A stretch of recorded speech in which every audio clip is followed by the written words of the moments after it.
अस्सलाम वालेकुम नाज़रीन, एक महकती और चहकती सुबह के साथ मैं हूं आपका मेजबान हन्नान बुखारी। नाज़रीन, दुआ करते हैं कि आज की सुबह आपके लिए ढेरों खुशियां लेके आप ही की चौखट पे आपका इंतजार कर रही हो। इसी दुआ के साथ जनाब आज की सुहानी सुबह की शुरुआत करते हैं।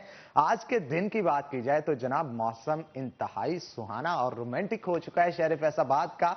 बारिश की हल्की कनियों ने शहर फैसलाबाद को, मैनचेस्टर ऑफ पाकिस्तान को अपनी आगोश में ले लिया है और हल्की और भीनी भीनी हवा से मौसम में और दर्जा हरारत में मजीद कमी आई है और आने वाले दिनों में यह कहा जा रहा है कि दर्जा हरारत में मजीद कमी आएगी।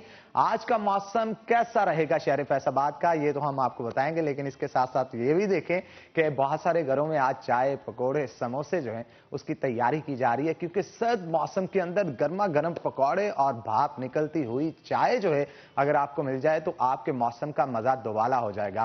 तो आज का मौसम शहर फैसलाबाद का कैसा रहेगा बताते हैं आपको टुडेज वेदर में।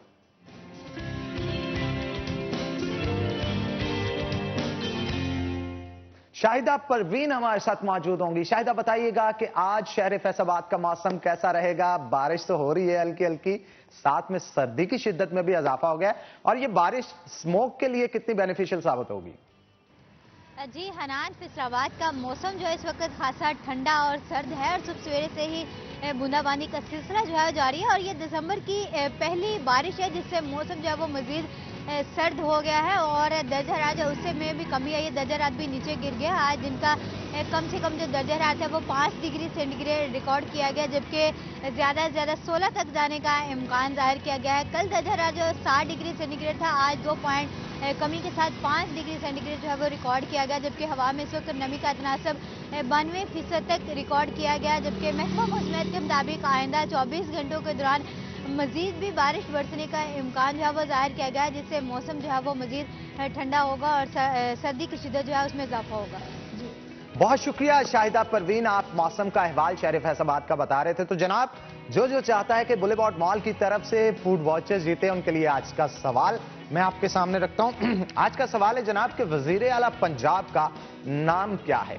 वजीर आला पंजाब का नाम क्या है? मैं फिर से सवाल रिपीट कर दूं, आपकी स्क्रीन पे भी शो हो रहा है कि वजीर आला पंजाब का नाम क्या है। जीतने वाले खुशनसीबों को, 5 खुशनसीबों को बुलेवार्ड मॉल की तरफ से वाउचर्स फराम किए जाएंगे। उन वाउचर्स से खाना भी खा सकते हैं, शॉपिंग भी कर सकते हैं, हेयर कटिंग और अपनी बॉडी केयर भी कर सकते हैं। तो जनाब, वो नंबर जो आपकी स्क्रीन पे इस वक्त दिया जा रहा है उसके ऊपर जल्द अज जल्द ज्यादा से ज्यादा मैसेज करने वाले जो खुशनसीब होंगे उनको वाउचर्स फराम किए जाएंगे। मैं एक बार फिर से आज का सवाल रिपीट कर दूं कि वजीर आला पंजाब का नाम क्या है। तो जनाब आगे बढ़ते हैं। नाज़रीन, हजरत अयूब का दौर जो है वो नबी करीम सल्लल्लाहु अलैहि वसल्लम से 21 सदियों पहले तस्वर किया जाता था। हजरत अयूब अल्लाह ताला के बरगज़ीदा जो इंसान थे, वह हमेशा अल्लाह ताला की इबादत करते थे। आपके पास तकरीबन 500 मुलाजमीन, 1000 के करीब ऊंट और बकरियां मौजूद थीं और तहाशा मोहब्बत करते थे अल्लाह ताला से और हमेशा इबादत में मशगूल रहते थे। आपके पास 7 बेटियां, 7 बेटे मौजूद थे। एक बार शैतान ने कई दफा हजरत अयूब को वर्गलाने की कोशिश की, लेकिन वो कभी भी गुनाह के मुर्तकिब ना पाए गए, हमेशा अल्लाह ताला की इबादत करते थे। जिस पे गैब से आवाज आई, शैतान को कहा गया कि ये अल्लाह ताला का खास बंदा है, ये कभी भी अपनी राह से नहीं भटकेगा। तो शैतान ने अल्लाह ताला को मुखातिब करते हुए उनकी बारगाह में इल्तिजा की कि आप इनके मालो दौलत पे मुझे काबिज होने दें, इनके बेटे बेटियों पे काबिज होने दें, फिर देखेंगे कि दुखों के बावजूद किस तरह से बात करते हैं। अल्लाह ताला ने इजाजत दी। उसके बाद शैतान जो है वो अपने हवारियों को इकट्ठा किया, आपकी तमाम मालो दौलत को जब्त करने के लिए तरीकाकार बनाया और जितने भी ऊंट और बकरियां थे उनको जाके दरिया के अंदर डुबो दिया और इंसानी शक्ल में आके हजरत अयूब को ये सुनाया कि आपकी तमाम ऊंट और बकरियां मर चुकी हैं। जिसके बाद हजरत अयूब मजीद आबाद में मशगूल हो गए और इसी तरह एक दफ़ा जब आपके बेटे जिसमें इदारे में ज़ेर तालीम थे, वहाँ की छत गिरा के उनको जो है वो मार दिया और शैतान फिर इंसानी शक्ल में आके हजरत अयूब को बताया कि जनाब आपके जितने भी बेटे थे वो जहान फ़ानी से कूच कर चुके हैं। जिसपे हजरत अयूब मजीद इबादत में मशगूल हो गए। तो जब कुछ ना बना तो शैतान ने फिर अल्लाह ताला से कहा कि इनके पास सेहत है, तंदुरुस्ती है, आप इस पे गलबा मुझे हासिल करने दे, फिर देखूंगा कि ये किस तरह से इबादत करते हैं। तो फिर से इजाज़त मिली, इंसान की शक्ल में शैतान आया और हज़रत अयूब के नाक में आके फूंक मारी, जिसके बाद हज़रत अयूब के पूरे जिस्म पे खारिश होना शुरू हो गई और इतनी खारिश की कि गोश्त के लोथड़े भी उखड़ना शुरू हो गए। तो ये हालत देखते हुए आपके तमाम अजीज़ो कारब जो है वो आपसे दूर हो गए और आपको शहर से बाहर एक झोंपड़ी में मुंतकिल कर दिया। 18 साल माजर चाहूंगा 18 साल तक हज़रत अय्यूब जो हैं वो इसी बीमारी में मुब्तला रहे, जिसकी वजह से बहुत कम लोग थे जो कि हज़रत अय्यूब के पास आते थे। हज़रत अय्यूब की बीवी अक्सर औकात आपके पास आती, आपको खाना फराम करती, मेहनत करती थी, आधी कमाई आपके खाने पे और आधी अपने गुजर बसर पे जो है वो खर्च करती थी। आपकी बीवी को भी शैतान ने कई दफ़ा वर्गलाने की कोशिश की, रास्ते में रोकते थे, कहते थे आप हसीनो जमील हैं, अगर आप चाहे तो फलां मुल्क के बादशाह या फलां कबीले के सरबराह के साथ आपकी शादी करवा दे। तो ये सेम वाक़या आके वो हज़रत अय्यूब को सुनाया करती थी और हज़रत अय्यूब बताते थे कि ये अबलीस है, शैतान है, इसकी बातों में ना आ जाए। एक दिन बीवी खाना लाने में जो है वो देर हो गई, आपके दोस्त अक्सर आपके पास आते थे, तो आपको बहुत खारिश हो रही थी और बहुत दर्द और तकलीफ में थे। बीवी जब लेट हुई तो आपके दोस्त आपके पास आए और देख के उन्होंने ये कहा कि शायद इसने कोई गुनाह किया है जिसकी वजह से अल्लाह ताला ने इनको इस इज़ाब में मुब्तला किया। 18 साल आपने कोई दुआ नहीं की, लेकिन उस दिन आपने सेहत और तंदुरुस्ती की अल्लाह ताला के यहाँ दुआ की, जिस पे अल्लाह ताला की तरफ से ये कहा गया कि ज़मीन पे एड़ी जो है वो मारी जाए। जब एड़ी मारी गई तो 2 चश्मे ज़मीन से बाहर निकले, जिसमें से एक पे नहाने के लिए कहा गया, दूसरे से पानी पीने के लिए कहा गया। नहाने से आपका एक चश्मे से तमाम जिस्मानी बीमारी दूर होगी और एक चश्मे से पानी पीने से अंदरूनी बीमारियां दूर होगी। तो जब बीबी खाना लेके आई तो देखा कि वहां पे एक हसीनो जमील शख्स जो है वो खड़ा है और अच्छे कपड़े मलबूस हैं। हज़रत जिब्राइल इस्लाम ने आके कपड़े भी अच्छे मलबूस करवा दिए थे जनाब अय्यूब को। तो देख के कहा कि यहाँ पे अल्लाह के पैगंबर अय्यूब मौजूद थे, आपने क्या उनको देखा है? जब वो सेहत और तंदुरुस्त होते थे तो बिल्कुल आपकी तरह दिखते थे। तो हज़रत अय्यूब ने सारा वाक़या सुनाया और उन्होंने कहा ये मैं ही हूँ। जिसके बाद हज़रत अय्यूब जब घर गए, उनके पास 2 कोठियाँ थी, एक जौ के लिए और एक गंदम के लिए। कुछ रवायतें हैं कि एक कोठी में अल्लाह ताला ने सोने को भर दिया और दूसरी कोठी में गंदम को भर दिया, दोबारा से रिज्क और फरावानी उनके पास आ गई। और एक रवायत में यह भी है कि हज़रत अय्यूब नहा रहे थे और ऊपर से अशरफियाँ जो है वो बारिश अशरफियों की होना शुरू हो गई, आपने उसे थैले में समेटा और दोबारा से रिज्क आ गया। और कुछ रवायतों में यह भी है कि आपके मुर्दा बच्चे भी जिंदा हुए और अल्लाह ताला ने मजीद औलाद से भी आपको नवाजा। तो जनाब इस सब को बताने का मकसद ये है कि सब्र और इस्तकामत अगर आपके अंदर मौजूद है तो अल्लाह ताला आपको हर चीज़ से नवाजता है। आपको सब्र और इस्तकामत के साथ साथ जो जो चीज़ें आपके पास मौजूद है, सेहत है, तंदुरुस्ती है, आपके पास जितनी मालो दौलत मौजूद है, उसके लिए अल्लाह ताला का शुक्र अदा करना चाहिए। यहाँ पे आजकल हालात ये होते हैं कि कुछ भी आपके पास मौजूद है, अगर वो चला जाए तो इंसान इस कदर रंजीदा हो जाता है, ज़िंदगी से जो है बेजार हो जाता है। तो बेजार नहीं होना चाहिए, हर हाल में अल्लाह ताला का शुक्र अदा करना चाहिए। और आज अल्लाह ताला का शुक्र अदा करने के हवाले से हमारे साथ बेहतरीन मिसाल मौजूद होंगी। हमारे साथ एक आयशा लड़की मौजूद है जो कि मारूफ आर्टिस्ट है और स्पेशल चिल्ड्रन है। मारूफ आर्टिस्ट इस तरह के फेस के साथ पेंटिंग करती हैं और यकीन जानिए इस कदर खूबसूरत पेंटिंग्स जो हैं वो बनाती हैं कि हाथों के साथ भी वैसी पेंटिंग्स जो हैं वो नहीं बना सकती। और हमारे साथ बैठी हैं आज और मैं बहुत खुश हूं कि आज आप हमारे शो के अंदर तशरीफ लाई हैं और इतना बड़ा आर्टिस्ट जो हमारी नज़रों से ओझल था आज हम अपने नाज़रीन के सामने लेके आए हैं। उनके साथ साथ हमारे साथ मिशाल मौजूद हैं, साइकेट्रिस्ट हैं, साइकोलॉजिस्ट हैं क्लिनिकल। तो आपको भी जनाब वेलकम करते हैं। आयशा आपको भी वेलकम करते हैं शो के अंदर। तो पहले मैं चाहूँगा आयशा की तरफ चलें और कैमरामैन से मैं ये भी दरख्वास्त करूँगा कि आयशा की बनाई हुई पेंटिंग्स को भी थोड़ा सा दिखाया जाए। और आयशा से पूछते हैं, आयशा किस तरह से आपने इतनी खूबसूरत पेंटिंग जो है वो अपने हाथों से बनाई? और बाज़-औक़ात तो लोग हाथों से भी नहीं बना पाते, आप अपने फेस से बनाते हैं। किस तरह से ब्रश को हैंडल करते हैं और कैसे ऑब्जर्व करते हैं, ये किस तरह से आपने ये हुनर जो है अपने अंदर लाया? अस्सलाम वालेकुम। वालेकुम अस्सलाम। पहले तो आप लोगों का बहुत बहुत शुक्रिया यहाँ मुझे इनवाइट करने के लिए। दूसरा ये है कि ये मेरे लिए बहुत ज़्यादा टफ था ना, टास्क था मेरे लिए बचपन से ही कि मैंने किस तरह से पेंसिल को हैंडल करना है, किस तरह से लिखना है। तो मुझे शौक़ था बहुत ज़्यादा पढ़ने का भी और मैं थोड़ा सा जब बड़ी हुई तो चीज़ें जब मैं देखती थी तो वो मुझे इस तरह से मतलब ग्राफ्स में नज़र आने लगी ना कि ये किस तरह से बनी होगी। जैसे अब आप बैठे हैं तो यानी इमेजिनरी आप हाँ जी, सारा हैंडल करते थे? तो मैं जो देखती थी वो फौरन से वो फिर बनाने शुरू हो गई। मतलब उसका स्केच आपके दिमाग में छप जाता है? जी, छप जाता फिर वो है। आपके सामने हो ना हो आप पेंटिंग बना लेते? जी जी जी, क्योंकि अब भी कोई मुझे कहे ना कि आप हमारा स्केच बना दे तो मैं उनको कहूँगी आप ना मुझे अपनी बेशक छोटी सी पिक्चर व्हाट्सएप कर देना। तो मैं वो ऑब्जर्व करती हूँ 2-3 दिन मैंने वो ऑब्जर्व करनी होती है, उसके बाद मैंने उसको स्टार्ट करना होता है बनाना।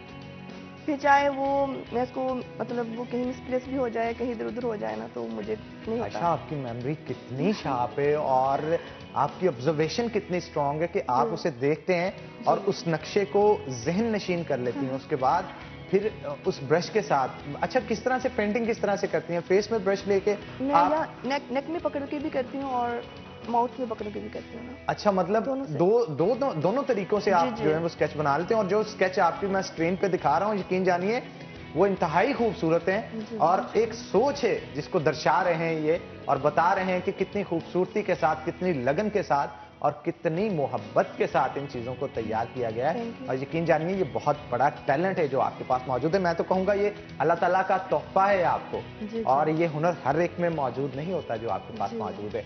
अच्छा, इमरान खान साहब की भी आपने पेंटिंग बनाई है जी, जी। और बड़ी जबरदस्त हूबहू थैंक एक यू। 19-20 का भी कहते हैं ना जिसको फर्क हो, जी, जी। वो भी यहाँ पे मौजूद नहीं है। क्योंकि मैं इनकी फॉलोवर हूँ। हम अच्छा, लोग जी, इमरान खान की फॉलोअर जनाब आज हमारे साथ मौजूद हैं। जी, जी। और बाबा बहुत लाइक करते थे ना इनको, हमारी सारी फैमिली। तो बहुत ही मैंने दिल से बनाई है ना इसलिए। हाँ जी। वैसे आप इतनी बड़ी आर्टिस्ट हैं और इतने अच्छी अच्छी पेंटिंग्स बनाती हैं, आपने कभी इमरान खान साहब को ये प्रेजेंट करे ना उनको।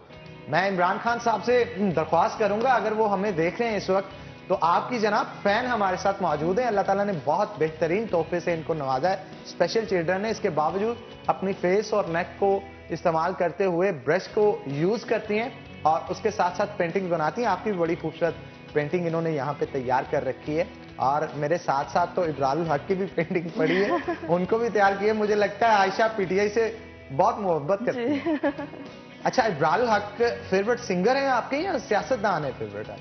नहीं, फेवरेट सिंगर के तौर पे। सिंगर के तौर पे, जी। लेकिन है तो अभी ये अब पीटीआई में ना, पीटीआई में भी आ गए हैं तो वो फिर ज्यादा फिर हो गया। और हाँ जी। रगबत बढ़ जाती है जब दो एक पसंदीदा जमात हो ऊपर जी, से जी। पसंदीदा आपका सिंगर भी उस जमात में जी, मौजूद जी। हो तो मोहब्बत का लेवल मजीद बढ़ जाता है। जी, जी। तो इसीलिए शायद आपने ये पेंटिंग जो है उनकी तैयार की है जी, और जी। बड़ी खूबसूरत तरीके से पेंटिंग तैयार की है। Thank you. यही नहीं बल्कि आयशा की तरफ से जितनी पेंटिंग्स तैयार की गई अगर उनको गौर से देखा जाए तो एक सोच है जिसकी अक्कासी इन पेंटिंग्स के जरिए की जा रही है और अपने जो जज्बात हैं उनको एक्सप्रेस किया जा रहा है, जो फीलिंग्स है उनको एक्सप्रेस किया जा रहा है। आयशा, इज दैट ट्रू कि एक आर्टिस्ट जो होता है वो अपनी फीलिंग्स को इन पेंटिंग्स के जरिए एक्सप्रेस करता है? जी, बिल्कुल सच है। तो आप किस तरह से मैनेज करते हैं, क्या सोच होती है जिसे इन तस्वीरों में ढालते हैं आप?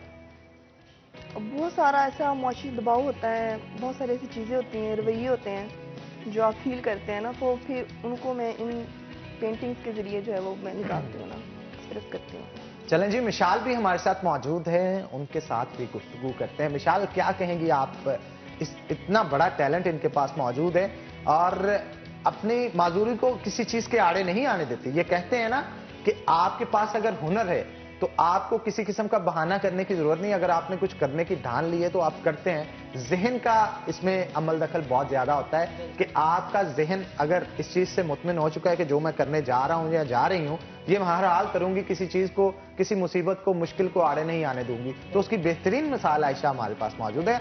हमारे लिए ही नहीं पूरी दुनिया के लिए ये मिसाल है। ये क्या कहेंगे आप? सबसे पहले तो ये कि अगर अल्लाह ताला एक चीज़ से हमें कमी देता है तो उससे ज़्यादा हमें बहुत कुछ नवाज देता है। बेशक, बेशक। और ये इसकी मिसाल आयशा के पास है कि अगर अल्लाह ताला ने इसको थोड़ी मजदूरी दी है तो अल्लाह ताला ने इसको इतना अच्छा टैलेंट दिया है, इसकी मेमोरी शार्प कर दी है। तो हर इंसान के अंदर अगर कोई कमी है, क्योंकि हम हर इंसान कमी के साथ आए हैं, तो इसके साथ साथ हमारे पास एक क्वालिटी हो सकती है अगर हम उसको समझ जाएं। जिस दिन हम उसको समझ जाते हैं तो दुनिया आपके सामने होती है और आप कुछ भी कर लेते हैं, उस चीज़ को अपने हासिल कर लेते हैं। जैसे इन्होंने देखी कितनी अच्छी पेंटिंग्स की हैं। तो मेरा ये मानना है कि मैं स्पेशल बच्चों के साथ काम करती हूँ, स्पेशल लोगों के साथ काम करती हूँ, तो मैं ये देखती हूँ कि अगर वो एक चीज़ नहीं कर पाते हैं तो अल्लाह ताला उनको एक ऐसा टैलेंट ज़रूर दे देते हैं, एक ऐसी चीज़ ज़रूर उनके अंदर रख देते हैं कि जिसको हम पूरी दुनिया को दिखा सकते हैं और वो बाकी सब पे डोमिनेंट होती है। अच्छा मिशाल, हम लोग कितने ना शुक्र हैं, अल्लाह ताला ने हर चीज़ दी होती है, इसके बावजूद भी उस तरह से नहीं अपनी ज़िंदगी बसर कर पाते जैसे अल्लाह ताला के अहकामात होते हैं। और ऐसे लोग जिनके पास कुछ नहीं होता वो उसके बावजूद हमसे ज़्यादा भरपूर ज़िंदगी गुजार रहे होते हैं। क्या कहेंगे? ये हमारे बचपन से ही, एक तो सबसे पहले हमारे माँ बाप की तरबियत पे बहुत ज़्यादा डिपेंड करता है कि हमारे माँ बाप का टाइम कितना हमें मिला, उन्होंने कैसे हमें लोगों को सोसाइटी से फेस करना सिखाया। दरअसल जो बहुत ज़्यादा स्ट्रॉन्ग पर्सनैलिटीज़ होती हैं वो तभी होती हैं जब वो लोगों को अपने ऊपर फोकस नहीं करने देते हैं, लोगों को अपने ऊपर नहीं जानकारी उन्हें देते हैं, वो खुद की बात सुनते हैं, खुद की जो सोच होती है सिर्फ उसी को फोकस करते हैं और फिर वो एक दिन वो चीज़ जो करने पे आते हैं फिर वो कर जाते हैं, इसलिए वो स्ट्रॉन्ग पर्सनैलिटीज़ नज़र आती हैं। लाइक बहुत सारे लोग हमें डीमोटिवेट करते हैं कामों के लिए, ऑब्वियसली आयशा को भी किसी लोगों ने किया ही होगा कि आयशा तुम नहीं कर सकती हो, तुमसे नहीं होगा, तो लेकिन इन्होंने उस चीज़ को नहीं सुना। क्यों? क्योंकि इन्होंने अपने अंदर कॉन्फिडेंट था कि अगर मैंने स्टार्ट कर लिया है मैं कुछ हूँ और मैं कर सकती हूँ, जो यही चीज़ इनको इस चीज़ से आगे लेके जाए। अच्छा, आप स्पेशल बच्चों को भी ट्रीट करती हैं जैसे आप बता रही हैं, तो एहसास कमतरी अक्सर लोगों में पाया जाता है, उस एहसास कमतरी को किस तरह से आप दूर करती हैं? हाँ, सबसे पहले जो एहसास कमतरी आती है लोगों को देखने से, अपने से ऊपर देखने से या अपने से नीचे देखने से, तो हमें अच्छा लगता है और कि ये मेरा ख्याल है कि इन बच्चों में नहीं, हम जैसे आम लोगों में ज्यादा आम पाया लोगों जाता में है। ज्यादा पाया जाता है, लेकिन बच्चों में हम जैसे लोग ही क्रिएट करते हैं। लाइक अगर एक स्पेशल बच्चा है उसमें भी बिल्कुल वही वाली फीलिंग्स होती हैं जो हम लोगों में होती हैं, जो हम महसूस करते हैं बिल्कुल वैसे ही उसके इमोशंस होते हैं, बिल्कुल वैसे ही वो फील करता है। हम जैसे लोग उसको हमेशा डिमोटिवेट करते हैं, लाइक ऐसे कहते हैं अच्छा ये गूंगा है, ये बहरा है, देखो ये चल नहीं सकता, अच्छा तुम चल नहीं सकते हो, तुम ये काम नहीं कर सकते हो, पीछे हट जाओ, हमने तुम्हारे साथ नहीं खेलना। क्योंकि बहुत सारे स्पेशल बच्चे ऐसे होते हैं जो इस चीज को फील तो करते हैं लेकिन वो बोल नहीं सकते हैं, वो इस चीज को दिखा नहीं सकते हैं, वो बता नहीं सकते हैं, वो इस चीज के लिए झगड़ा नहीं कर सकते हैं, जो कहीं ना कहीं उनके अंदर एहसास कमतरी को पैदा करता है। लेकिन हम जैसे लोग उसको कभी समझ नहीं पाते हैं, हमें लगता है कि ये बिल्कुल फजूल है, इसके लिए हम कुछ नहीं कर सकते। तो जितना हम अपने ऊपर टाइम देते हैं, जितना हम खुद हमें जरूरत होती है, उतनी उन बच्चों को भी जरूरत होती है, इससे कहीं ज्यादा जरूरत होती है। अच्छा, ये देखे ना, देखे अनदेखे में लोग कितने बड़े गुनाह के मुर्तकिब हो रहे होते हैं, उनको अंदाजा भी नहीं इस चीज का होता, और उनको खुदा का शुक्र अदा करने की बजाय वो टॉन्ट कर रहे होते हैं लोगों को। बिल्कुल। और एक और चीज कि इनको माशरे के से अलग थलग जो है वो कर दिया जाता है, हालांकि ये उतना ही हमारे माशरे का हिस्सा है जितना बजाते खुद हम हैं। और मेरा ख्याल इनकी माशरे में ज्यादा कंट्रीब्यूशन है हमारे से। मैं पेंटिंग्स नहीं बना सकता, मैं अपनी फीलिंग्स को एक्सप्रेस नहीं कर सकता इन चीजों के जरिए, और किस तरह से ये अपने हुनर को लोगों के सामने लाते हैं, उनको एंटरटेन करती हैं, ये बहुत बड़ी चीज है आयशा जो आप कर रही हैं। और हम यही दुआ करेंगे अल्लाह ताला आपको मजीद इस पैशन को आगे लेके चलने की तौफीक अता फरमाए। इस पे मजीद गुफ्तगू होगी मिशाल, लेकिन एक छोटी सी ब्रेक के बाद। तो नाज़रीन एक ब्रेक लेंगे, ब्रेक के बाद दोबारा हाजिर होते हैं, कहीं मत जाइएगा, हमारे साथ रहिएगा।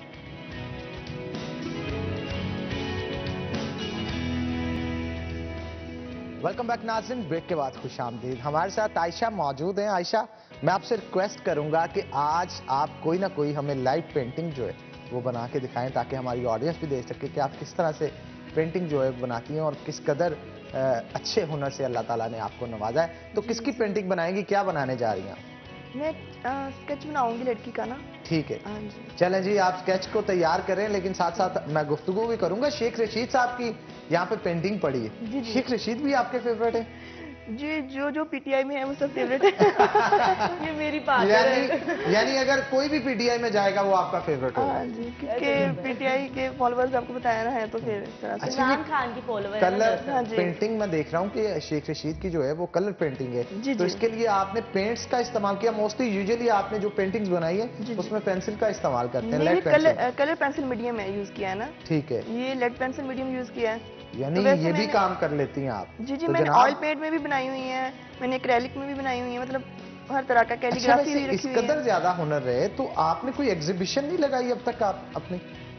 नहीं, एग्जीबिशन नहीं लगाया। अरे आपको एग्जीबिशन लगाने चाहिए, आपके पास बड़ा टैलेंट मौजूद है। आपने मजीद भी कोई पेंटिंग्स बनाई है इन पेंटिंग्स के अलावा भी? जी जी, बनाई हुई है। चले जी, मैं इंशाल्लाह डायरेक्टर आर्ट काउंसिल से मिलूंगा जी, और जी। उनको कहूंगा कि आपकी पेंटिंग की एग्जीबिशन जो है खास तौर पे लगाने के लिए किसी ना किसी इंतजामात का जो है वो किए जाएं, ताकि लोगों को पता चल सके कि हमारे फैसलाबाद में किस कदर ज्यादा हुनर है।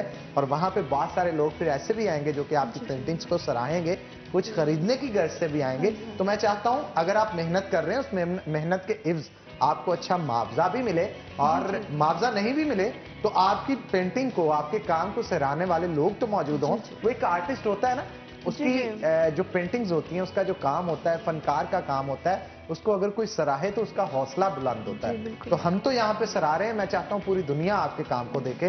तो उसके लिए मैं खास तौर पे आयशा आपके लिए डायरेक्टर आर्ट काउंसिल से और डायरेक्टर म्यूजियम दोनों से गुफ्तगू करूंगा और कहूंगा कि अपने अपने यहाँ वो आपकी एग्जीबिशन लगाएं, उसका इनकाद करें ताकि लोगों को उनमें बुलाएं, मदऊ करें और उसके ऊपर चर्चा की जा सके। तो मैं चाहता हूँ पेंटिंग आप स्टार्ट करें, उतने देर मिशाल हमारे साथ मौजूद होंगी, उनके साथ मैं गुफ्तगू करूंगा। मिशाल, क्या कहेंगी आप, इस कदर ज्यादा हुनर से अल्लाह ताला ने इनको नवाजा है और बेहतरीन तरीके से उस हुनर को मैनेज भी करती हैं, तस्वीरें भी बनाती हैं, तो क्या कहेंगे आप, एहसास कमतरी को इस तरीके से दूर किया जाता है और बताया जाता है दुनिया को कि मुझे कोई परवाह नहीं, अगर एक चीज नहीं है तो इससे कई गुना अच्छी चीजें अल्लाह ताला ने मुझे नवाजी। बिल्कुल, सबसे पहले अपने ऊपर फोकस करें, आपको क्या चीजें पसंद है, क्या नहीं पसंद है।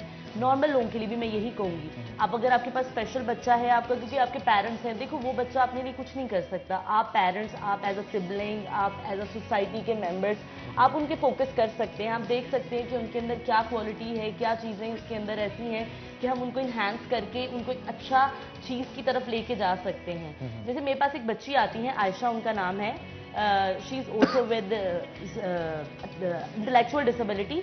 तो उसको मैं आजकल कैलीग्राफी की तरफ लेके आ रही हूँ, इसीलिए लेके आ रही हूँ कि देखिए उसकी जिंदगी में अगर कोई चीज नहीं है, वो चीज लोगों से पीछे है, तो एक चीज तो ऐसी हो जो उसको एक तरफ अपने अंदर कॉन्फिडेंट क्रिएट कराए अपने आप में, अपनी बॉडी इमेज के बारे में, कि यस कि मैं कुछ कर सकती हूँ, यस मेरा कुछ इस दुनिया में है, मैं किसी लिए आई हूँ। क्योंकि ऐसे बच्चे फिर अपने आप को गैर जरूरी समझने लगते हैं, वो ये समझने लगते हैं कि शायद मैं इस चीज में पीछे हूँ। क्योंकि आपको पता है सोशल मीडिया बहुत ज्यादा फोकसिंग है आजकल, आपको सोशल मीडिया पे देखें चीजें नजर आती हैं, लोग नजर आते हैं, पता नहीं दिखावा है, बहुत ज्यादा दिखावा है हमारी सोसाइटी में।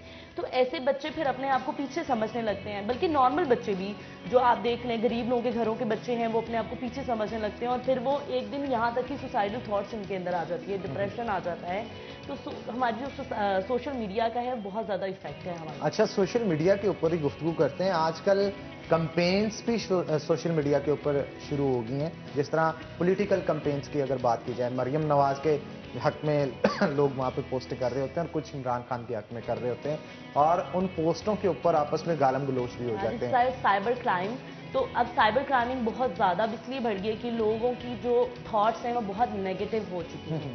अब ना बदला लेने का थॉट आ गई हैं लोगों में, बस मैं हूँ मैं हूँ मैं हूँ, दिखा दूँ, जो मेरी बात है वो मानी जाए। हम सब लोग इगोइस्टिक हो चुके हैं, हम सब लोगों के अंदर ईगो इतना ज़्यादा आ गया है, इतनी चीज़ें आ गई हैं कि हम इतने ज़्यादा नेगेटिव हो चुके हैं कि हमें सामने वाले बंदे को पॉइंट ऑफ व्यू सुनने का सोच ही नहीं आती है, हौसला ही नहीं पड़ता, हौसला ही नहीं पड़ता। बिल्कुल ऐसा है कि हम सब ये चाहते हैं कि बस जो मैं कह रहा हूँ वो ठीक है, जो मैं करना चाहता हूँ वो ठीक है। इसको साबित करने के लिए हमारे पास सबसे बड़ा जो प्लेटफॉर्म है वो सोशल मीडिया है, तो उसके जरिए ही हम अपनी नेगेटिव थॉट्स को शो कराते हैं, दिखाते हैं, साबित करते हैं। अक्सर कहा जाता है ना, अगर आपके चेहरे पे कोई एक थप्पड़ मारे तो इखलाक ये है कि आप दूसरा भी गाल उसके आगे कर दें, तो वो शर्मिंदा होके अपने किए पे शर्मिंदा भी होगा। बट ऐसा आजकल बिल्कुल भी नहीं है, अगर आप किसी को एक गाल दिखाएंगे वो दूसरे पे भी मारेंगे। लेकिन यही तो चीज है जो कहते हैं कितनी बार मार लेगा, दूसरी बार मारे, तीसरी बार मारे। हाँ, तो ये तो है। आपको यही सब्रो इस्तकामत की जो मैं बात कर रहा था, अदम बर्दाश्त जो हमारे अंदर बढ़ता चला जा रहा है। लेकिन इसका सबसे अच्छा जो तरीका है कि आप पीछे हट जाएं। अगर वो आपको मार रहा है तो आप पीछे उससे दूर हो जाएं, आप हट जाएं वहां से। वो आपको दूसरी दफा क्यों मारेगा, आप उसको फोकस ही ना करें। अब भाई आप अटेंशन क्यों दे रहे हैं उसको कि आपको दूसरी दफा भी मारे।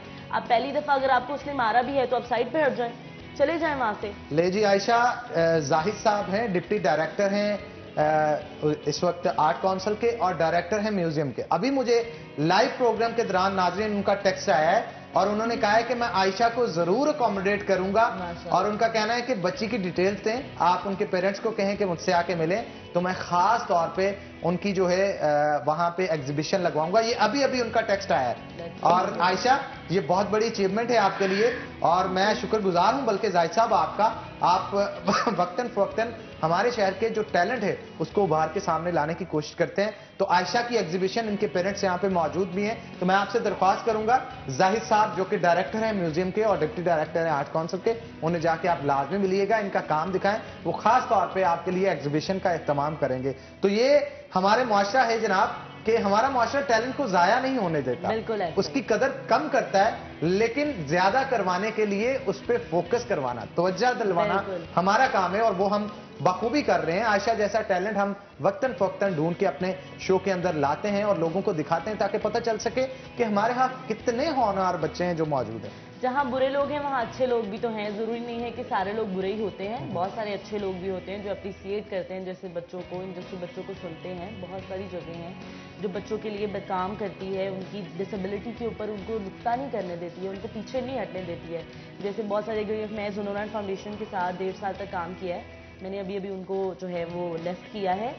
वहाँ पे फ्री ऑफ कॉस्ट बच्चों की, जो डिसेबल बच्चे हैं उनके पास 80+ बच्चे हैं जिनको हम फ्री ऑफ कॉस्ट साइकोलॉजिकल जो है हम फिजियोथेरेपिस्ट एंड न्यूट्रिशनल सारी जो है वो चीज़ें प्रोवाइड करे थे, एजुकेशन प्रोवाइड करे थे। ऐसे बच्चे जो जिनके घर वाले उनको नहीं देख सकते हैं, they are special, they are needy child. तो हमें अपने साथ साथ उन लोगों का भी सुनना पड़ेगा जो बहुत अच्छा, साइकोलॉजिकल फैक्टर की कुछ बात करते हैं कि ये जो सोशल मीडिया के ऊपर आजकल लोग लाइक्स और कमेंट्स की दौड़ में आगे निकलने की कोशिश करते हैं, फॉलोअर्स बढ़ाने की कोशिश करते हैं, उसके हवाले से आप क्या कहेंगे? ये भी कोई एहसास कमतरी ही आपके अंदर मौजूद होती है? ये बिल्कुल एडिक्शन की तरह ही है। जो हमारे सोशल मीडिया की जो बार बार इस चीज़ यूज़ करते हैं, बहुत देर तक यूज़ करते हैं, उनको बिल्कुल वैसी ही फीलिंग्स आती हैं जैसे कि हम किसी भी नशे को यूज़ करते हैं, ठीक है। जैसे हम मतलब कोई भी मतलब यूज़ कर लें ड्रग, उसके साथ जैसे हमें फीलिंग्स आती हैं, बिल्कुल वैसे ही सोशल मीडिया की भी एडिक्शन होती है। The child also feel like that कि मुझे लाइक्स नहीं मिल रहे हैं, बार बार देखना, बार बार बिल्कुल अगर नहीं चीज़ें हो रही होती हैं तो वो अपने आप को मारने लगते हैं। आप अगर देखें जो बच्चे दोस्त आपस में लड़ पड़ते हैं, यार मैंने तस्वीर अपलोड की थी तूने कमेंट नहीं किया, कमेंट एंड लाइक नहीं किया। यही तो बात है ना कि हमारी सोसाइटी जो है वो इतनी पीछे चली गई है कि अगर हमें फायदे हैं सोशल मीडिया के, अगर हम किसी से इंटरैक्ट कर सकते हैं, हम मिलजुल के रह सकते हैं, बात कर सकते हैं अगर आसानी से, तो हम बहुत दूर भी हो गए हैं। हम अपने घर वालों से दूर हो गए हैं, हम अपने दोस्तों से दूर हो गए हैं, हमारी एक्टिविटीज़ बहुत कम हो गई हैं। इसी वजह से हमारी जो सोसाइटी के जो बच्चे हैं वो बिल्कुल एक बंद दरवाजे की तरह हो गए हैं कि एक दरवाजे के अंदर बंद हो जाता है, एक रूम के अंदर हो गए हैं और उनको उससे अलावा और कोई लाइफ नजर नहीं आती। अच्छा, टिकटॉक के हवाले से क्या कहेंगे? बहुत सारे हमने केसेस देखे कि टिकटॉक बनाते हुए गार्ड से गन चल जाती है, अपने आप को गोली मार लेता है।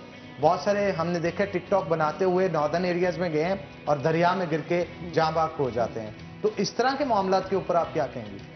यहाँ पे जो ये बात नजर आती है ना कि में वो हो गया, ये कर दिया, वैसे वो बच्चे जो होते हैं ना वो साइकोलॉजिकली इल हो चुके होते हैं। उनको अपने आप को बड़ा दिखाने, क्योंकि हमारी सोसाइटी में देखें आप, अगर सोशल मीडिया पे देखें, लोग दिखावा कर रहे होते हैं, किसी ने बड़ी गाड़ी दिखा दी, किसी ने कुछ दिखा दिया, तो हर बंदा ना इस रेस में दौड़ रहा है कि मैं अपने आप को आगे दिखा सकूं, मैं अपने आप को बड़ा दिखा सकूं, मैं अपनी क्वालिटीज दिखा सकूं। तो इस चीज़ में क्या होता है कि हम कुछ गलत कर देते हैं, हमें पता नहीं चलता, क्योंकि बच्चे हैं, छोटा दिमाग है। अगर हम ये जो चीज़ें सारी होती हैं अगर आप ज़्यादा देखेंगे भी तो ये 15 साल से 20 साल के दरमियान की एज के बच्चे ही ज़्यादा ये चीज़ें हरकतें कर रहे होते हैं। बिल्कुल आप ठीक कह रहे हैं, इसके ऊपर मजीद चर्चा करेंगे, लेकिन मिशाल एक छोटी सी ब्रेक के बाद, ब्रेक का वक्त हो गया, तो नाज़रीन ब्रेक लेंगे, ब्रेक के बाद दोबारा हाजिर होते हैं, कहीं मत जाइएगा, हमारे साथ रहिएगा।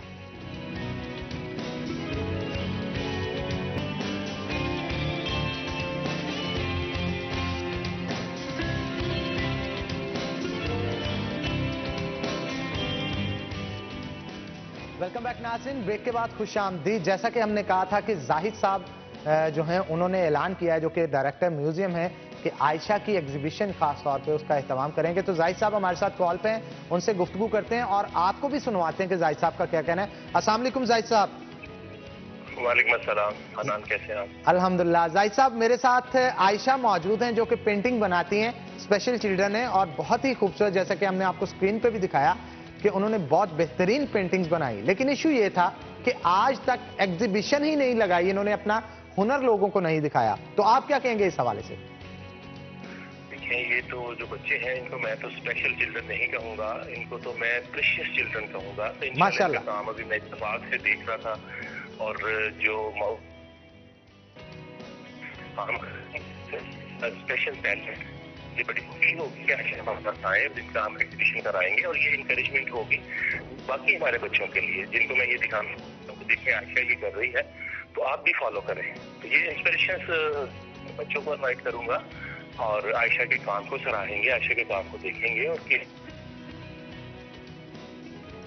जी बहुत शुक्रिया जाहिद साहब हमारे साथ कॉल पे थे जनाब, और इनका कहना था कि खास तौर पे आयशा को जो है उनकी एग्जीबिशन लगाई जाएगी उनकी पेंटिंग्स की, और लोगों को दिखाया जाएगा हुनर। और एक और बहुत अच्छी बात की जा रही थी जाहिद साहब की तरफ से कि इनकी एग्जीबिशन लगाने से, इनको वहां पे दिखाने से बहुत सारा जो नया टैलेंट है, बहुत सारे बच्चे जो कि इस हुनर को सीखना चाहते हैं, उनके अंदर भी एक नई रूह जो है वो फूंकी जाएगी। तो ये बहुत अच्छा इनिशिएटिव है जाहिद साहब। आप जैसे ऑफिसर्स हैं जो कि हमें चाहिए, जो कि खबर को देखते ही फौरन एक्शन लें और उसके ऊपर कोई ना कोई इनिशिएटिव लें। तो बहुत शुक्रिया आपका, आप हमारे साथ कॉल के ऊपर मौजूद थे। मिशाल के पास चलता हूं। मिशाल, क्या कहेंगी? हमारे यहाँ अच्छे ऑफिसर्स भी मौजूद हैं जो फौरन एक्शन लेते हैं और बच्चों के सलाहियतों को निखारने के लिए जो एग्जीबिशन का एहतमाम किया जा रहा है और इस तरह के और भी इनिशिएटिव लिए जाते हैं। आप क्या कहेंगे इस सवाल से? ये बहुत अच्छी बात है। जैसे बहुत सारे ऐसे बच्चे हैं जिनके पास टैलेंट है, बट उनको पता नहीं है कि हमने अपने टैलेंट को कैसे दिखाना है, कैसे लोगों को दिखाना है, कैसे अप्रिसिएशन लेनी है।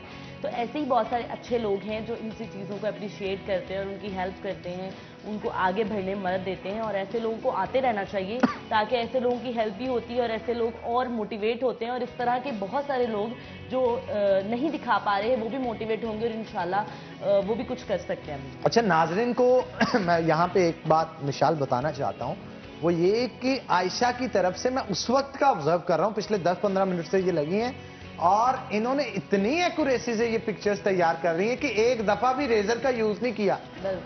आप इमेजिन कर सकते हैं कि कितनी एक्यूरेसी है इनके हुनर के अंदर कि एक दफा भी रेजर नहीं यूज किया इन्होंने। जो पिक्चर बना रही है बस बनाती चली जा रही है, उसे मिटाने के लिए भी कोई गलती नहीं कर रही है। बिल्कुल, और बहुत अच्छी बनाई है। अगर आप ये देखें तो इतनी खूबसूरत है ये, लाइक। अच्छा नाज़िन, यहाँ पे थोड़ा सा ट्विस्ट ये कि जो पेंटिंग आयशा ने अब तक तैयार की है, अरे माशाल्लाह, मैं तो देख के परेशान हूँ, इतनी खूबसूरत। और मैं चाहता हूँ आयशा, अगर आपकी इजाजत हो, मैं ऑडियंस को ये पेंटिंग जो है वो आपकी दिखाना चाहता हूँ। आप देख सकते हैं कि पूरे 10 से 15 मिनट के अंदर किस कदर बेहतरीन हुनर के साथ आयशा ने ये पेंटिंग जो है वो तैयार की है। और आप यहाँ पे इस पेंटिंग को हमारे कैमरे के अंदर देख सकते हैं कि आयशा ने इस पेंटिंग को तैयार कर रखा है और लड़की की तस्वीर जो है वो बनाई है। और लड़की की तस्वीर को आप अपने स्क्रीन के ऊपर देख सकते हैं कि आयशा ने बिना कोई गलती किए, बिना रेजर का यूज किए, एक ही बार में एक्यूरेसी के साथ इस स्केच को तैयार किया। और इस स्केच को आप देख भी सकते हैं अपनी स्क्रीन के ऊपर। आयशा, आपके हाथ में बड़ा जबरदस्त आपके पास हुनर है और आपने जिस तरह से ये बार्बी डॉल सी बनाई है, और मेरा ख्याल है मुझे भी आपके पास जाना पड़ेगा कि अपने रूम में लगाने के लिए एक स्केच आप मेरा भी तैयार करें, जैसे कि मिसाल से भी आप गुफ्तगू कर रही थी। और यकीन जानिए अच्छे खासे पैसे कमा सकती हैं आप, क्योंकि बहुत सारे आर्टिस्ट इस तरह से लाइव पेंटिंग के जरिए पैसे कमाते हैं। मरी में अगर जाए ना तो वहां पे रोड के ऊपर बैठे होते हैं कुछ आर्टिस्ट, वो कहते हैं कि आप हमें पे करें। वो भी आर्टिस्ट हमारे शो के अंदर पिछले दिनों आए थे, उनका कहना था कि लाइव पेंटिंग आप ही तैयार करेंगे, उसके एवज पैसे लेते थे। और खास तौर पे मैं आपको फिर कहूंगा, आपने शेख रशीद की बनाई है, इमरान खान की पेंटिंग बनाई है, अबरार हक की बनाई है। तो अबरार हक के एक बहुत अच्छे दोस्त भी हमारे साथ मौजूद हैं, वो नेक्स्ट सेगमेंट में हमारे साथ होंगे। तो उनको आप ये पेंटिंग जरूर गिफ्ट करें, उनको भिजवाएं ताकि उनको पता चल सके कि उनके चाहने वाले पाकिस्तान के अंदर, फैसलाबाद के अंदर कहां कहां मौजूद है। तो बहुत अच्छी पेंटिंग जनाब आपने तैयार की। मिसाल, आप क्या कहेंगी इस हवाले से? इस कदर ज्यादा हुनर हमारे बच्चों के अंदर मौजूद है, लेकिन हम दुनिया को अपना मुस्बत चेहरा उस तरह से दिखा ही नहीं पाते जैसा दिखाना चाहिए। क्या बिल्कुल, वैसे लोगों को मोटिवेट करें, अपने घर में बच्चों को मोटिवेट करें, उनको कोई टैलेंट उनके अंदर क्रिएट करने के लिए उनकी हेल्प करें, उनको ऐसी चीज़ें सिखाएं। अगर ऐसी चीज़ें सिखाएंगे तो ही वो लोग आगे बढ़ सकते हैं, और इससे हमारा पाकिस्तान भी आगे बढ़ेगा, हमारी सोसाइटी भी आगे बढ़ेगी, लोगों में अवेयरनेस ज़्यादा आएगी। और इंशाल्लाह आगे आप देखते रहेंगे अगर ऐसे बच्चे पैदा होते रहे तो आप बिल्कुल हमारे मुल्क पाकिस्तान का नाम रोशन करेंगे। और सबसे बड़ी बात जो मेरे लिए एजाज है वो ये कि इनका ताल्लुक हमारे शहर से। बिल्कुल, और जहां भी जाएंगी आयशा, जहां पे भी काम करेंगी, इस मुल्क का तो नाम रोशन होगा ही होगा, हमारे शहर से वाबस्ता है। तो जहां से जब पूछा जाएगा कि आयशा कहां से आई, तो बताया जाएगा जनाब उस्ताद नुसरत फतेह अली खान की धरती से इनका ताल्लुक है और फैसलाबाद से आई हैं। और क्योंकि हम भी फैसलाबाद से, हमारे लिए बाइस फख्र बनेंगे। बाबर डोगर साहब हमारे साथ नेक्स्ट सेगमेंट में मौजूद होंगे। मैं उनसे भी दरख्वास्त करूंगा इस हवाले से कि इस बच्ची के टैलेंट को जो है वो आगे लेके जाया जाए, क्योंकि उनके बहुत अच्छे दोस्त हैं अबराल हक, और उनकी पेंटिंग्स भी तैयार कर रखी हैं आयशा ने, तो उनके जरिए मैं चाहूंगा प्रेजेंट करवाया जाए, उनको गिफ्ट भेजा जाए। इमरान खान साहब की पेंटिंग तो मतलब बहुत ही खूबसूरत बनाई है, यूं महसूस हो रहा है दिल से आपने बनाई है। और इसके अलावा बाकी जो पेंटिंग्स आपने बनाई है एक से बढ़ के एक मास्टरपीस है। तमाम पेंटिंग्स तो नहीं हम इस शो के अंदर दिखा सकते, लेकिन नेक्स्ट हम जब दोबारा आपको बुलाएंगे नए जो आपने खतात तैयार किए होंगे उनको भी दिखाएंगे। तो बहुत शुक्रिया आयशा आज के शो में आपका आने के लिए। मिशाल आपका भी बहुत शुक्रिया आज के शो में आने के लिए। तो नाज़रीन इसी के साथ ब्रेक लेंगे, ब्रेक के बाद दोबारा हाजिर होते हैं। कहीं मत जाइएगा, हमारे साथ रहिएगा।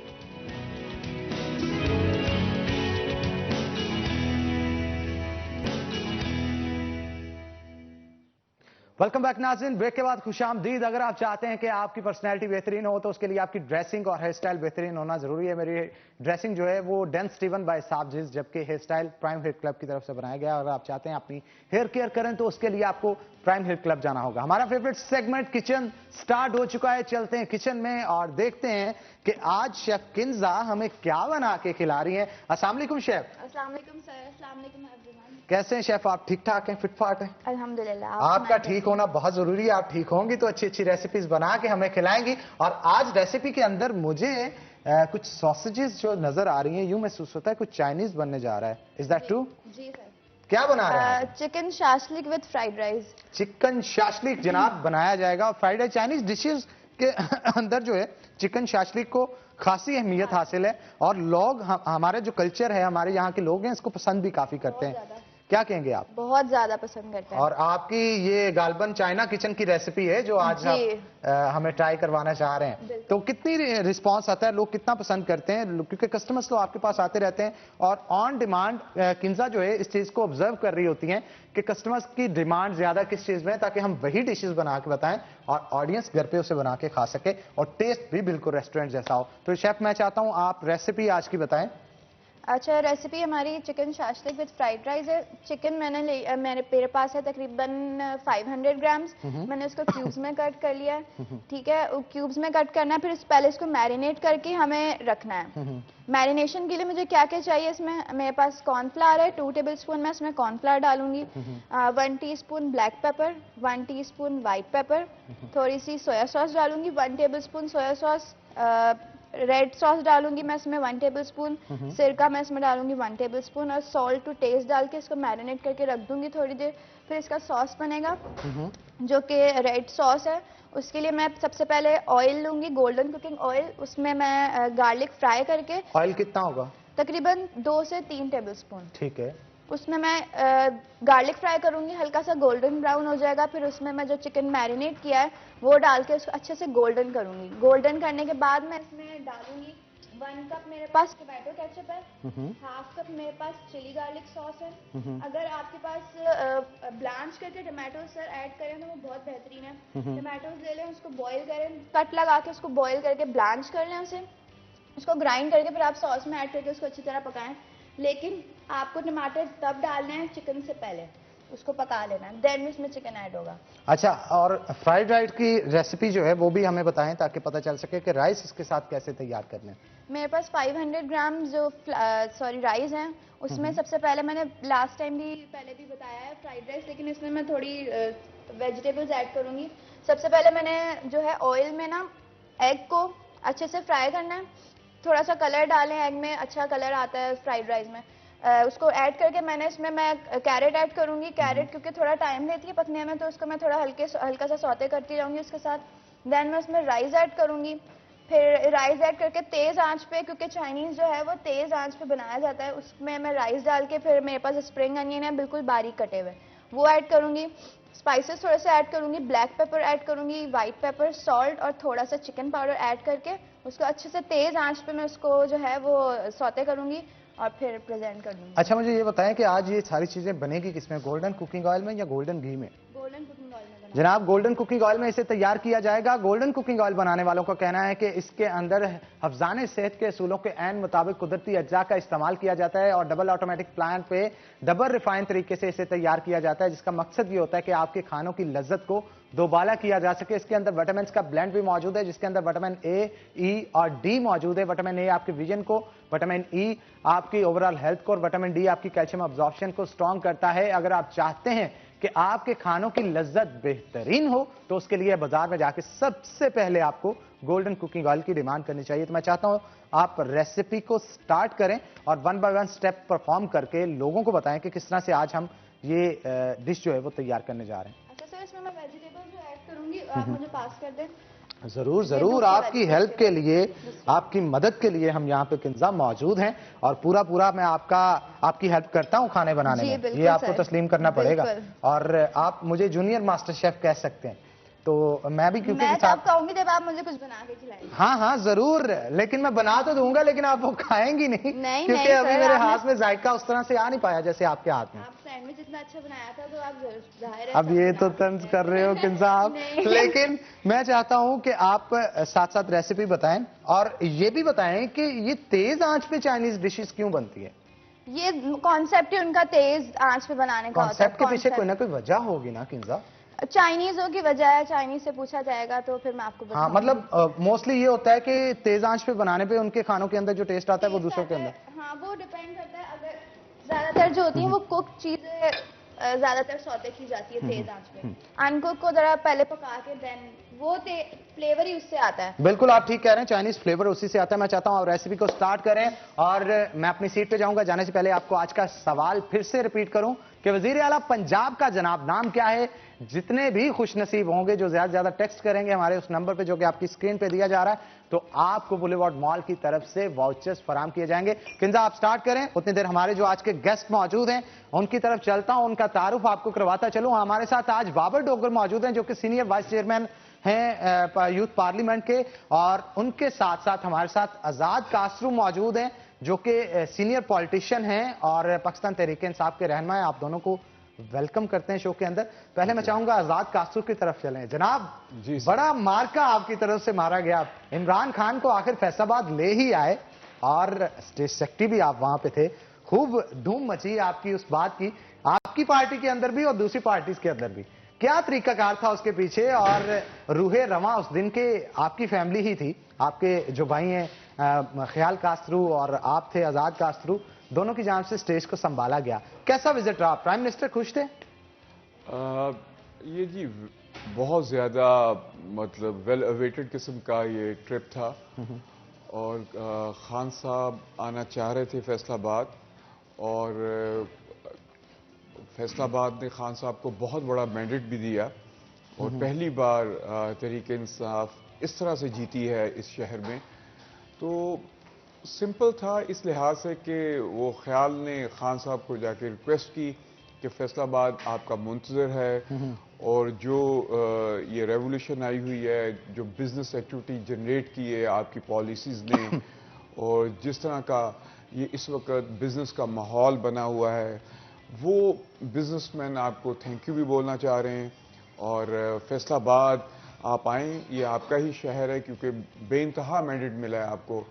तो खान साहब कन्विंस हुए और माशाल्लाह उन्होंने 18 नवंबर को यहाँ पे आए और वो दिन मेरे लिए ज़ाती तौर पे, क्योंकि आप का कोई आइडियल हो, आपका कोई जिसको आप फॉलो करते हो, तो वो आपकी रिक्वेस्ट पे आ जाए और फिर आप उसको होस्ट कर रहे हो। द क्वेश्चन इज दैट आप ही की रिक्वेस्ट पे क्यों?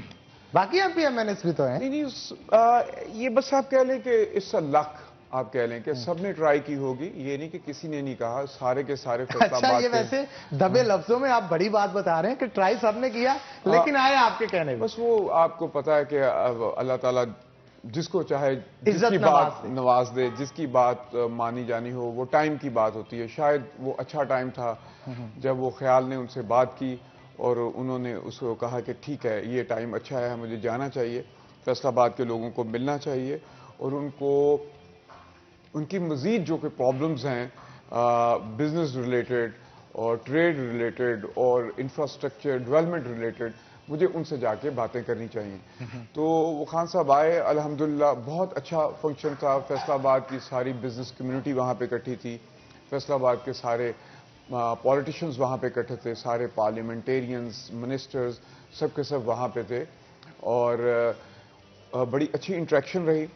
और मेरा ख्याल है कि फैसलाबाद ने पहली बार महसूस किया है कि इमरान खान साहब ने जो पॉलिसीज़ इस खास कर, क्योंकि इंडस्ट्रियल सिटी है हमारा शहर और बिजनेस एक्टिविटी बहुत ज़्यादा है, जो पॉलिसीज़ उन्होंने दी हैं उसके सम्राट आने शुरू हो गए हैं। ठीक है, हमारे साथ बाबर डोगर भी मौजूद है। जनाब, यूथ पार्लियामेंट के वाइस चेयरमैन हैं आप, यूथ के हवाले से गुफ्तगू करूंगा। आजकल जरा यूथ नाला नजर आती है पाकिस्तान तहरीक इंसाफ की परफॉर्मेंस से, आप एग्री करते हैं इस चीज से? मेरा नहीं ख्याल कि यूथ नाला नजर आती है, बल्कि मैं समझता हूं कि नौजवान बहुत ज़्यादा कंफर्टेबल फील कर रहे हैं इस लिहाज से कि वो ये समझते हैं कि वो उन्होंने जिस इनकलाब का दावा किया था वो ये चाहते थे कि तब्दीली लेके आए। तो ये नौजवानों की मेहनत के सम्राट हैं कि आज आपको गवर्नमेंट में इमरान खान वजीर आजम के तौर पर नजर आ रहे हैं। हाँ, कुछ चीज़ें ऐसी हैं कि नौजवान चाहते हैं कि इससे मजीद हम इसको आगे लेके जाएं।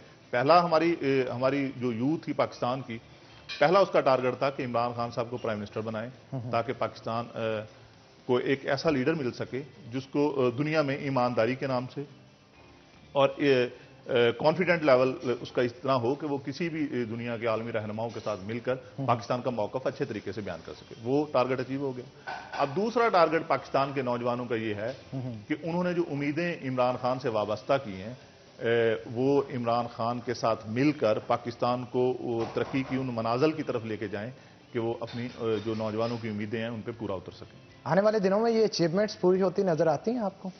जी अल्हम्दुलिल्लाह, मैं ये समझता हूं कि जो रास्ता है वो ठीक जा रहा है, अगरचे हर्डल्स आ रही हैं। अच्छा, मैं आपसे एक सवाल करता हूं, वो ये कि कोई एक काम जो यूथ के लिए किया हो इमरान खान साहब ने, कोई एक, ज्यादा नहीं, जस्ट वन। सबसे पहली बात यह है कि मेडिकल कॉलेजेस में बहुत सारे स्टूडेंट्स के एडमिशन इस तरीके से हो जाते थे कि सेल्फ फाइनेंस पे मेरिट को बिल्कुल एक गवर्नमेंट के जो कॉलेजेस थे उनमें मेरिट था, प्राइवेट कॉलेजेस में कोई मेरिट नहीं था। तो खान साहब के आने के बाद एक तो ये कि प्राइवेट कॉलेजेस में भी जो मेरिट से थोड़ा नीचे थे गवर्नमेंट कॉलेजेस से, लेकिन दूसरे सेल्फ फाइनेंस में भी उनको अवलियत दी जा रही है। दूसरा, यूनिवर्सिटीज़ में एडमिशन जिस तरीके से हो रहे थे, सफारश कल्चर आम था। इवन आपके सामने फैसलाबाद की यूनिवर्सिटीज़ में एडमिशन किस तरीके से होते थे। अब जो पार्लियामेंटेरियंस हैं वो भी और जो पंजाब की ब्यूरोक्रेसी है वो भी ये जानते हैं कि हमने मेरिट को ही मलहूज़ खातर रखना है। और यूनिवर्सिटीज़ में इस दफ़ा जो एडमिशन हुए हैं और रिक्रूटमेंट्स जो हो रही हैं, मैं ये समझता हूँ कि उनमें इस तरीके बेहतरी की तरफ जा रहे हैं और जॉब्स के जो मौके आ रहे हैं उसमें वो कल्चर ख़त्म हो गया है कि आपने रिश्वत, सिफारिश, अगरचे अभी जॉब्स की अपॉर्चुनिटीज़ कम है लेकिन जो आ रही हैं उनमें मेरिट को मद्देनजर रखा जा रहा है। तो अगर जिस तरीके से बहुत सारी नई इस्लाहात मुतारफ़ करवाई जा रही हैं, अगर ये सिलसिला इसी तरह जारी हो सारी रहा तो ये डेफिनेटली जॉब्स के मौके भी बढ़ेंगे। और दूसरी बात ये कि इमरान खान ने नौजवानों को ये जो आसान कर्जे देने का मंसूबा बनाया है, इसमें नौजवान अपनी जहन के मुताबिक अपना कारोबार कर सकते हैं। ये बड़ी अचीवमेंट है, मैं मानता हूं इस चीज को, लेकिन इसमें एक बहुत बड़ी हर्डल है। वो हर्डल क्या है मैं ब्रेक के बाद आपको लाजमी बताऊंगा, ताकि इमरान खान साहब के गोश गुजार वो बात हो, अगर उस पर मसले को हल भी करना चाहे तो वो कर सकते हैं। तो नाज़रीन, एक ब्रेक लेंगे, ब्रेक के बाद दोबारा इसी गुफ्तगू को आगे बढ़ाएंगे, लेकिन एक छोटी सी ब्रेक के बाद कहीं मत जाइएगा, हमारे साथ रहिएगा।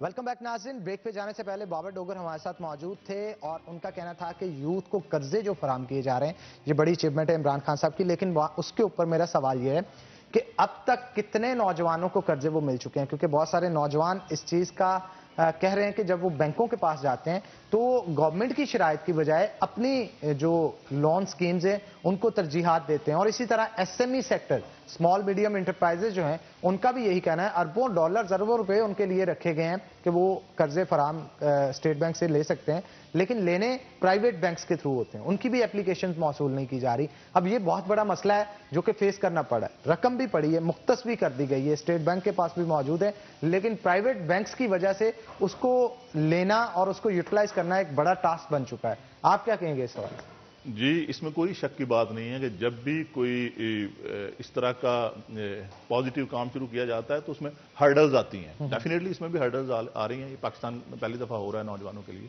तो जो इसका दूसरा फेज़ होगा उसमें जो पहले फेज़ में जो भी हर्डल्स होंगी इंशाअल्लाह ताला उसको भी दूर किया जाएगा। और प्राइम मिनिस्टर का जो पोर्टल है उसमें नौजवानों की शिकायत जिस तरीके से आती हैं उनको एंटरटेन भी किया जाता है, उनका हल भी निकाला जाता है। लेकिन एक कोई ना कोई क्राइटेरिया तो होना है ना, क्राइटेरिया के मुताबिक ही नौजवानों को दिया जा सकता है। तो वो जो भी नौजवानों को उसमें मसाइल हैं वो गवर्नमेंट देख रही है, मिनिस्ट्री देख रही है, कंसर्न जो मिनिस्ट्री है। तो डेफिनेटली उन प्रॉब्लम्स को अगले फेज में उन प्रॉब्लम्स को दूर भी किया जाएगा। और मैं ये समझता हूँ कि ये बड़ा शफाफ तरीका है। नौजवानों को इतनी आसानी से कर्जाजात पहले नहीं मिले। बहुत सारे नौजवान हैं जिनके पास बड़े अच्छे आइडियाज़ हैं लेकिन उनके पास वसाइल नहीं थे, वो अपना काम नहीं कर सकते थे, अपना बिजनेस नहीं स्टार्ट कर सकते थे। उनके लिए मौके हैं, वो कर्जे लेके अपना बिजनेस स्टार्ट कर सकते हैं।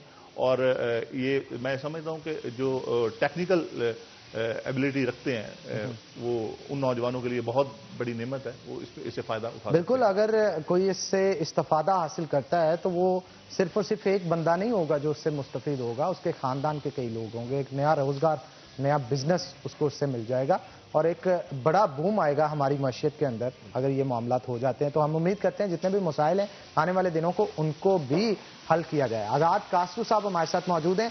आज़ाद भाई, क्या कहते हैं आप, अगर हम मौजूदा गवर्नमेंट को देखें और इसका कंपैरिजन करें पिछली गवर्नमेंट के साथ, किस तरह से बेहतर परफॉर्म कर रही है? लेकिन ये कहा जाता है कि मौजूदा गवर्नमेंट फिट इस तरह से रही है कि IMF से भी ज्यादा कर्जे ले लिए, कशकोल तोड़ने का कहा गया था, कर्जे भी ले लिए गए, गरीब आदमी की पहुंच से चीजें दूर है, एशिया खुरोनोश महंगी है पहले से, पेट्रोल पहले से महंगा है और बिजली पहले से महंगी है। इस तरह के बहुत सारे इल्जाम गवर्नमेंट के ऊपर लगाए जाते हैं और हकीकत भी है क्योंकि चीजें हमारे सामने हैं।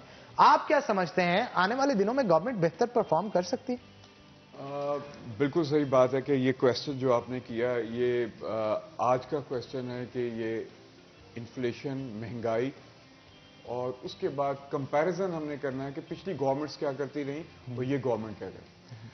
देखिए जी, ये ट्रेडिशनल गवर्नमेंट नहीं है। ये गवर्नमेंट आई है with the slogan of change और उस चेंज में ये था कि आपके इंस्टीट्यूशनल काम होगा, आपके अदारे बनेंगे और उसके बाद ये है कि इंडिविजुअल जो बंदा है उसकी राय हावी नहीं होगी बल्कि जो बोर्ड्स बनेंगे, जो एसोसिएशंस बनेंगी, उनकी रिकमेंडेशन से आगे काम चलेंगे। महंगाई तो इकोनॉमिक्स का रूल है कि वो डिमांड एंड सप्लाई पे चलती है। यहाँ तक तो ठीक है कि आज महंगाई है, लेकिन यहाँ तक आपका क्वेश्चन ठीक है, लेकिन कि आज ही महंगाई है ये गलत है। नून लीग की हुकूमत में 130 रुपये तक चीनी गई, पेट्रोल 117 रुपये तक गया। पीपल्स पार्टी की हुकूमत में 140 रुपये तक चीनी गई, पेट्रोल इस तरह गया। लेकिन जब देखें ये 30 साल का एक मुकमका का एक प्रोसेस चल रहा था दो पार्टीज का, उसको ब्रेक किया गया। जब आप एक नई चीज लेके आती हैं जो ऑलरेडी एग्जिस्टिंग फोर्सेस होती हैं, वो उसके खिलाफ रेजिस्टेंस बहुत देती हैं। ये पाकिस्तान एक किस्म का मुल्क, एक माफिया का मुल्क बन चुका था। यहाँ पे कार्टल्स बन चुके थे, फ्लावर का कार्टल बन चुका था, उसके बाद शुगर कार्टल बन चुका था, जिसमें हमारे पॉलिटिशियन भी इन्वॉल्व थे, हमारे बिजनेसमैन भी इन्वॉल्व थे, हमारी सोसाइटी के लोग ही इन्वॉल्व थे, जहांगीर तरीन भी, जी सारे पॉलिटिशियन इन्वॉल्व थे, सारी पार्टीज में थे। लेकिन देखना यह है कि एक चीज आपने डायग्नोज कर ली है कि ये प्रॉब्लम है। ये प्रॉब्लम तो हर गवर्नमेंट को पता था कि होती थी। क्या आज तक किसी गवर्नमेंट ने उसको रिजॉल्व करने की कोशिश की? क्या आज तक उस प्रॉब्लम को किसी गवर्नमेंट ने उस लेवल पे ले जाने की कोशिश की कि ताकि ये फ्यूचर के लिए ठीक हो सके? पहली गवर्नमेंट ने नहीं की, लेकिन इस गवर्नमेंट ने की। किस तरह से की? आप कंपैरिजन कैसे? यस, इन्होंने एक कमीशन बनाया, कोर्ट तक लेके गए मामलात और उस कमीशन की रिपोर्ट आई और उसमें हाईलाइट की गई कि किन किन वजूहात की वजह से कि ये चीनी का रेट बढ़ता है, फ्लावर का रेट बढ़ता है। अब वो उन सारी चीजों को सामने रखते हुए आइंदा आने वाले वक्त के लिए उन्होंने पॉलिसीज बनाई। जैसे शुगर केन की प्राइस उन्होंने बहुत अच्छी रख दी। उसके बाद उन्होंने 10 नवंबर को कंपल्सरी कर दिया कि हर शुगर मिल चलेगी, अगर नहीं चलेगी वो एक दिन का 50 लाख रुपया उसको जुर्माना होगा। वो बड़ा ह्यूज जुर्माना था। अब वो उन्होंने उससे अर्ली क्रशिंग शुरू होगी, जो कि उसका प्रॉपर टाइम है। उसके 2-3 फायदे हैं। अर्ली शुगर की क्रशिंग शुरू होगी, गन्ना यूटिलाइज होगा। वो जो आपकी गंदम की 2-3 क्रॉप्स आती हैं, जो अगेती, पछेती और नॉर्मल टाइम पे, वो तीनों के तीनों आपके साथ आएंगे। अगर वो गंदम पहले टाइम पे प्रॉपर वक्त पे लग जाए तो उसकी यील्ड ज्यादा होती है। बिल्कुल, तो पैदावार पहले बढ़ आप जाए। मौका ही नहीं देते थे कि आप गन्ना ही नहीं रिमूव करते थे कि उसको मौका मिल जाए। अब वो ये एक आप देखेंगे इस दफा अगर ना कोई ऐसी नागहानी आफत ना आई तो आप देखेंगे कि गंदम की क्रॉप भी ज्यादा आएगी। उन्होंने गंदम का रेट भी इंप्रूव कर दिया। आज तक इतना कभी भी रेट नहीं था जो आज रख दिया गया है। और उन्होंने मेक श्योर किया है कि जो बारदाना किसी किसान को मिले उसको वो जरूर उसको यूटिलाइज करे, उसको उसके पैसे मिले, उससे गंदम खरीदी जाए। और दूसरा ये है कि इन्होंने अब इंपोर्ट ओपन की है। आपने देखा है कि किस तरह 105 रुपए से आज 76 से लेके 80 रुपीज रेट आ गया है। 20 से 25 रुपए उसमें डाउन साइज चले गई है चीनी। ये सिर्फ और सिर्फ 1-1.5 महीने के अंदर अंदर। आप देखिएगा जो जो वक्त गुजरता जाएगा चीनी का रेट और नीचे आता जाएगा, क्योंकि जरा थोड़ा सा मुश्किल होता है माफिया को ना टैकल करना। और माफिया छोटे साइज से लेके बहुत बड़े साइज तक हैं। एक हमारा कल्चर बन चुका है, मिनहासल कौम, हमारी सोसाइटी इस तरह इवॉल्व हो रही है जिसमें हमें 2 नंबर काम करना बुरा नहीं लगता। अब इसको बदलना और इसको सही सिमत पे ले जाना, इसको चेंज का नाम कहते हैं। बिल्कुल, और ये चेंज जो है आपका कहना है कि गवर्नमेंट की तरफ से लाने की कोशिश की जा रही है, लेकिन हम मुंतजिर हैं इस चीज के कि जब ये चेंज नजर भी आना शुरू हो जाएगा। इस पे मजीद गुफ्तगू करेंगे अदा साहब, लेकिन ब्रेक के बाद, ब्रेक का वक्त हो गया है। तो नाज़रीन एक ब्रेक लेंगे, ब्रेक के बाद दोबारा हाजिर होते हैं। कहीं मत जाइएगा, हमारे साथ रहिएगा। वेलकम बैक नाज़रीन, ब्रेक के बाद खुश आमदीद। आजाद कासू हमारे साथ ब्रेक से पहले मौजूद थे और मैं चाहता हूं जहां से बात छोड़ी थी आप आजाद वहीं से बात को कंटिन्यू करें ताकि अपनी बात को आप कंप्लीट कर सकें। अच्छा, मैं ये कह रहा था कि आपसे कि इमरान खान ने जो काम किया है ना, उसने ये किया है कि इस पूरी कौम की डायरेक्शन जो है ना उसको सीधा किया है। मींस उसने शॉर्ट टर्म्स जो काम है, जो पॉपुलैरिटी एकदम से दे सकते हैं, जो उसको उसकी गवर्नमेंट की बल्ले बल्ले ज्यादा करा सकते हैं, उसने उन पे ज्यादा तवज्जो नहीं दी है, बल्कि ऐसे कामों के पे तवज्जो दी है जो आने वाली जनरेशंस के लिए बहुत अच्छे होंगे, जो मुल्क की सिम्मत को सही ट्रैक पे डाल देंगे। जैसे कि 50 ईयर्स के बाद पहली बार ये 2 डैम्स आपके बन रहे हैं, महमंद और भाषा डैम। कंप्लीट कब होंगे? डेफिनेटली ये आपको पता है, ये डैम ऐसी चीज नहीं है कि ये एक घर की तरह नहीं है एक दिन में बन जाए। घर भी आजकल तो सालों में बनता है, तो ये डैम है मींस इनकी एक टाइम लिमिट दी हुई है और इंशाल्लाह with in the limit of time बन जाएंगे, क्योंकि उसको उसमें बहुत अच्छी तरह से मॉनिटरिंग है, फोर्सेस भी हमारी उसमें इन्वॉल्व हैं और जो पॉलिटिकल क़यादत की विल भी इन्वॉल्व है और एक्शन भी इन्वॉल्व है। और उसके बाद जैसे ये थल कैनाल एक निकाली है जिससे वो जेहलम से जो जाके मतलब इससे ये रेवोल्यूशनरी ऐसे काम है जिससे आने वाली नस्लों को फायदा होगा और बहुत कल्टीवेशन बढ़ेगी आपकी और जिम्मेदार किसान को फायदा होगा। और वो ऐसी चीज नहीं ये 2 दिनों में हो, ये टाइम जरूर लेगा, लेकिन इसके जो बेनिफिट्स हैं वो कौम को मिलेंगे। अब दूसरी बात ये है कि जो आज के दिन में काम ऐसे हुए जो पहले नहीं हुए, जैसे इमरान खान साहब ने एहसास प्रोग्राम है, वो एहसास प्रोग्राम के अम्ब्रेला के नीचे बहुत सारे ऐसे काम हैं जैसे स्टूडेंट्स के लिए स्टार्टअप्स उन्होंने किया है। पहली बार पाकिस्तान में ऐसा हुआ है कि 65 ईयर्स से अबव जो भी हैं, 65 से लेकर ऑनवर्ड जितने भी हमारे ओल्ड पीपल घरों में, हमारे दादा दादी, नाना नानी या फादर या मदर, उनके लिए जो पसमानदा लोग हैं उनके लिए उन्होंने स्टेपेंड रख दिया है 2000 रुपया। पहली बार ऐसा हुआ है कि जैसे 2 मिलियन के करीब जो हमारे हैंडीकैप लोग हैं उनको स्टेपेंड 2000 रुपया दे दिया। पहली बार ऐसा हुआ है कि जो जच्चा बच्चा में जो जिस खातून के बेबी पैदा होता है उस खातून को 2 साल के लिए स्टेपेंड दे दिया। अगर उसके बेटा पैदा होगा तो उसको 1500 रुपया, अगर बेटी पैदा होगी तो उसको 2000 रुपया, और उसके बाद जो 6 साल तक बच्चा बड़ा होगा उसके लिए 2000 स्टेपेंड लगा दिया है। पहली बार ऐसा हुआ है कि पाकिस्तान में एक वेलफेयर स्टेट का कॉन्सेप्ट आया।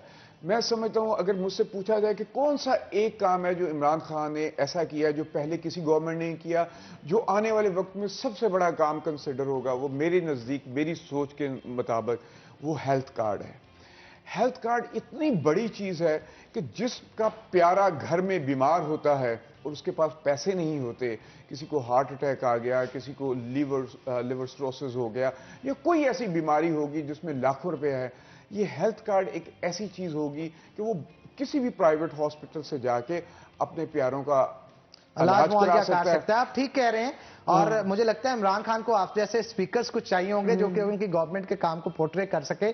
बहुत सारे मामला तो इस वजह से भी पेश आते हैं कि उनका काम ही से ठीक तरीके से आवाम को नहीं बताया जा सकता। लेकिन फिर मैं इस चीज से जरूर इख्तिलाफ करूंगा कि महंगाई खत्म नहीं हो रही, गरीब तबका अभी भी पिस रहा है। अगर ऐसे इनिशिएटिव इमरान खान साहब उनके लिए भी लें तो बहुत मुल्क के हालात बेहतर हो सकते हैं। हमारे साथ बाबर डोगर साहब भी मौजूद हैं, क्योंकि ये डिस्ट्रिक्ट कोऑर्डिनेटर भी हैं हलाल अहमद के, तो मैं उस हवाले से भी गुफ्तगू करना चाहूंगा। हलाल अहमद दिन ब दिन उसकी मकबूलियत में इजाफा हो रहा है, क्या बात है, किस तरह से गरीबों की मदद की जाती है उस हॉस्पिटल के अंदर, थोड़ा बताइएगा। जी, हलाल अमर हॉस्पिटल तो एक हलाल अमर का आगे प्रोजेक्ट है। हलाल अमर बेसिकली एक रफाही अदारा है, तो इंटरनेशनल लेवल पे तो इसकी शनाख्त है ही है। लेकिन पाकिस्तान में जब इबरारुल हक साहब को खान साहब ने चेयरमैन हलाल अमर पाकिस्तान बनाया, उसके बाद हलाल अमर की पूरे पाकिस्तान में मकबूलियत में इजाफा हुआ। पहले लोगों को हलाल अमर के बारे में इतनी आगाही नहीं थी। फैसलाबाद में भी लोगों के ज़हन में ये था कि एक हॉस्पिटल है, हलाल अमर, बस इट्स इनफ। लेकिन हलाल अमर ने कोविड-19 में जो यूथ पार्लियामेंट के नौजवान थे उन्होंने हमारा साथ दिया। हलाल अमर की हमने एक मुहाफ़िज़ फोर्स बनाई। मुहाफ़िज़ फोर्स के नौजवानों ने लाशें उठाई जब कोविड के मरीज़ों को उनके घर वाले ही नहीं देखते थे, या जब वो फौत हो जाते थे तो कोई उनके पास नहीं जाता था। तो ये हलाल अमर मुहाफ़िज़ फोर्स के नौजवान थे जो उनको उनकी लाशें उठा के कंधों पे उनको दफनाते रहे हैं, जो कोविड-19 के मरीजों की देखभाल करते रहे हैं, जो कोविड-19 के मरीजों को अद्वियात पहुंचाते रहे हैं, जो कोविड से मुतासरा फैमिलीज़ हैं उनके घरों में इमदाद पहुंचाते रहे, राशन पहुंचाते रहे हैं। इसके अलावा कैश ग्रांट हमने घरों तक पहुंचाई है।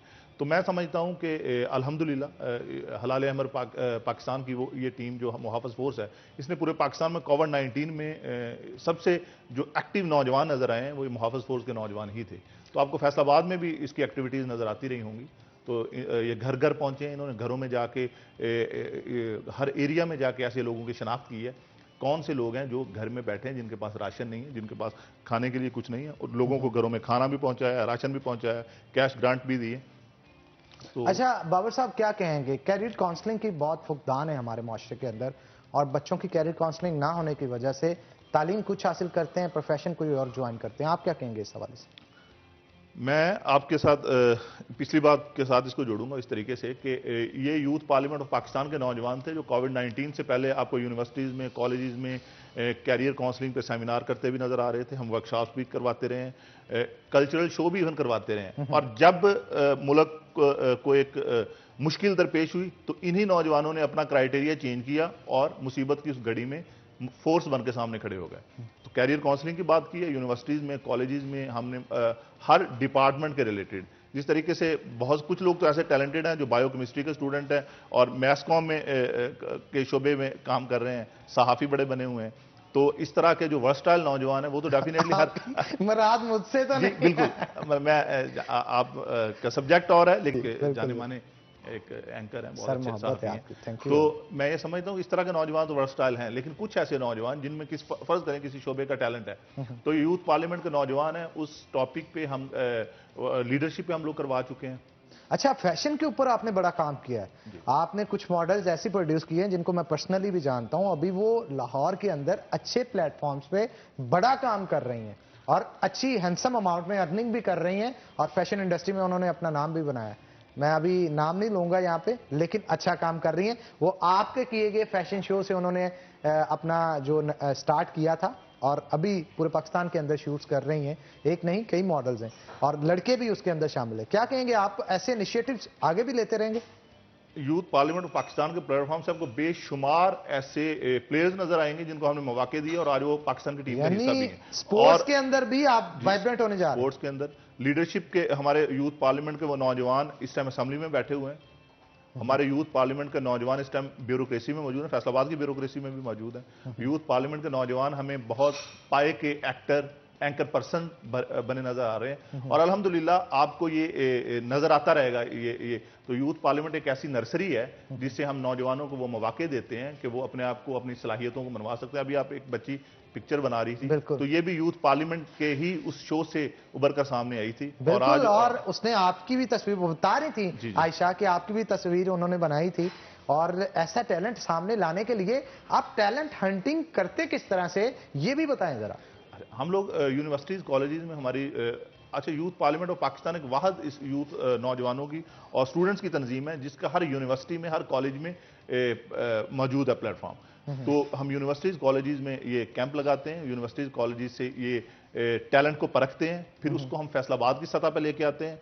और जो मैं समझता हूं कि बहुत सारे लोग हैं जो इसकी हौसला अफजाई करते हैं, तो उन लोगों के साथ मिलकर हम टैलेंट हंट अवार्ड शो करवाते हैं। जब उनकी हौसला अफजाई होती है, उनको मीडिया में लेके आते हैं, तो फिर उन नौजवानों को आगे बढ़ने की तहरीक मिलती है और वो अपने टैलेंट का मुजाहरा करते हैं। और आज आपको नेशनल नहीं बल्कि इंटरनेशनल लेवल पे यूथ पार्लियामेंट ऑफ पाकिस्तान के नौजवान परफॉर्म करते हुए नजर। यानी आपके कहने का मकसद है किसी एक स्पेसिफिक फील्ड के अंदर नहीं, आप ओवरऑल वर्किंग कर रहे हैं, चाहे वो फैशन इंडस्ट्री हो, आर्टिस्ट हो, स्पोर्ट्स हो, पॉलिटिक्स हो, पढ़ाई के मामला हो, हर एक चीज के अंदर फैक्टर जो नजर आता है वो यूथ पार्लियामेंट का नजर आता है। और अभी तक बहुत सारे नौजवान इससे मुस्तफीद भी, आपका कहना। अच्छा, एक चीज और थी, आप सिर्फ और सिर्फ इस चीज के ऊपर ही नहीं काम करते, मैंने देखा आप कंसर्ट्स वगैरह भी करवाते हैं ताकि उनकी एंटरटेनमेंट का सामान भी किया जाए, उस हवाले से क्या कहेंगे?